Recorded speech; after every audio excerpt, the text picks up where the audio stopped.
Hey there, and welcome back to today's video. I took a little bit of a risk because people say that they're about that PubMed life, but they don't really want to be about that PubMed life. I do like primary sources, however.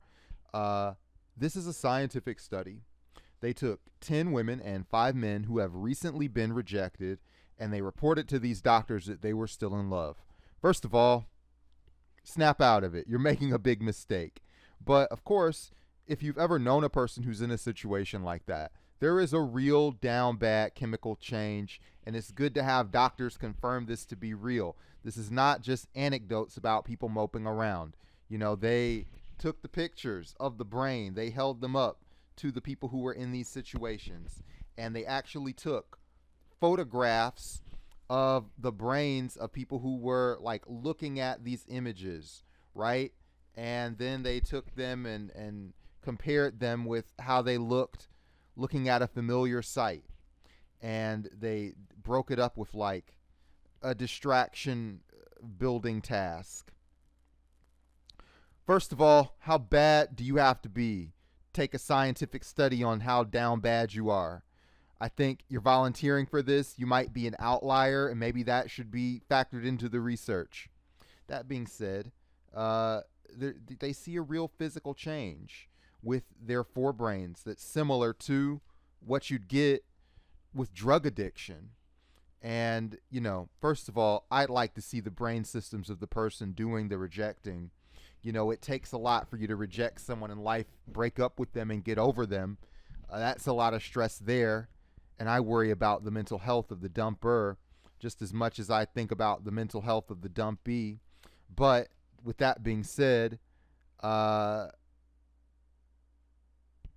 were these dumpies getting paid to vent their feelings? But, the same parts of the brain that light up when they talk about cocaine craving, when they talk about addiction, when they talk about emotional regulation. And what this tells you is these are not just feelings. I mean, they are feelings, but they're real psychochemical, psychoreactive feelings, a real change in the brain chemistry. And people really do think and concentrate on these feelings of rejection so much that it alters their brain chemistry.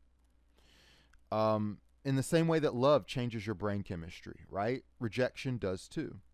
And this is something that happens across cultures because we can look at the abstract and we can see, hey, they're doing studies on this in China and getting results that compare as well. Now, the good news is they measured these people's brains over time. And, for most people, once you've been dumped for long enough, your brain goes back to normal and your feelings change. But also, wherever there's rejection, there is at least some change in your brain chemistry. Okay? Naomi Eisenberger is a professor in social psychiatry, social psychology at UCLA. And according to The Guardian, she also scanned the brains of people who were socially excluded from a game in an experiment. And they said, hey, this is a real cognitive impact. And I read an article in The Guardian that speculated that back in the caveman days, your social rejection had an impact on our ability to survive. And that might be true. But of course, here in the modern world, you've got to get a grip. I think it's better for you to be the rejecter than the rejectee. We're just talking about dumpers versus dumpees. I think the best thing that you can do in these situations is give yourself some exposure therapy to rejection and just go through it over and over again. And that kind of leads me to Jia Zhang, who got rejected for a job and decided to go on a total journey with this thing. And they actually went and found, 100 people and just started asking for money. Now, of course, this is a pretty painless and obvious way to get rejected. You don't have the survive factor, the surprise factor either. Your life shouldn't depend and respond on whether you're going to get this $100 from everyone you meet, right? But of course, as you stack up these very obvious no thanks, and you stack up these excuses, I'm busy. As you stack up these things, your mental resilience is going to grow, obviously.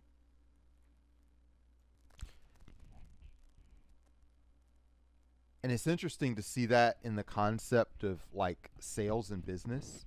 I work in sales, and you've got to depersonalize yourself from the concept of rejection. Rejection is not always some intimate thing. Uh, it's not always that deep. Even when it involves our deep and intimate lives, everybody's got, at least for now, freedom of choice. And we kind of overemphasize the images that are immediately flicking through our minds from day to day. It's really important that as we go through life and you get older and you get more experience, you start saying no to more stuff. That's how you can tune into your life more. And I know this started, as a thing about the pain of rejection, and rejection being a crucible, and rejection having an impact on your life. But I want you to really think as you move and as you hone in on life, especially if you're on a positive path and more people around you are going in a negative direction. You find people will latch onto what you are doing, and they may latch onto you and try to steer you in their direction. And you've just got to reserve your right to say no and get out of there. I started with that PubMed article, and that might be a little bit dry, but I'm not just telling you this. Your brain really does react to a spoiler. Uh, your brain, when you're in love, it does have like a real neurological change. But your brain is also an adaptive engine. It takes what you give it and it changes. If you're coping with that and you're feeling like, hey man, it's all over, I want you to really think about the physical aspects of what you're going through. I've talked to so many young men. Now I get to young men with tears in their eyes. I'm in love. I can't do what I do. I'm looking for romance. What do? I think about my life, and you know that you're doing the wrong thing because you're thinking about your life in terms of your age and your years. Uh, you can go out there and just change your brain chemistry. It's a muscle. All right? Your ability to cope with anything reacts to how your brain works as an adaptive engine. The more that you're exposed to it, the more that you can adjust. I don't want to say move in a positive direction. Somebody telling you to fuck off can never feel too good. But sometimes we say, what's the worst that can happen? And, it can be pretty bad. But also, I know people who are so cringe and so annoying and so in your face. And what happens to those people? Nothing. Like, they just live their life the way that they're living it. They just go on, especially if it keeps happening to them. They just adapt to it as a part of their life. And what you find is, and this is what the big lovely takeaway from Jia Zhang's journey through rejection is, that as he started making these wild and unrealistic asks, people started giving him stuff. If you go through the word no enough times, somebody will literally say yes to you, almost regardless of how, perfectly prepared your ideas are, or how perfectly prepared the thing you need is. And I know that it's not the same if you're married to someone for a long time and you've shared your priorities and your pictures and your mental life with them. But 99% of the time, what you're dealing with, you can't really feel rejection because most people don't know you enough. And even when you get married, does your wife really know you enough? Does your husband really know you enough? Talk to someone who's been divorced and they'll say, maybe not at all.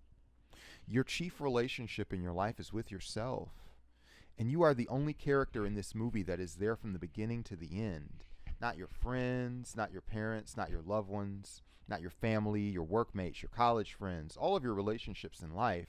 And they can be great, and they can be rewarding, and they can be consequential. But they are going to come and be there for as long as destiny and your choices permit, and then they are gone. And at the beginning and the end, your two eyes form a camera, and your brain records what you see and forms perceptions on it. And the only character that's going to be there the whole way through is you. And so because of that, you've got to make some manner of peace with the movie that you're seeing. And if you want to change the movie, you can't change it for the sake of acceptance from another source, because it is temporary. It's temporary. It's all temporary. The only thing that's permanent is you. And once you're gone, you're gone. So if I can deal with it, I guess. Yeah.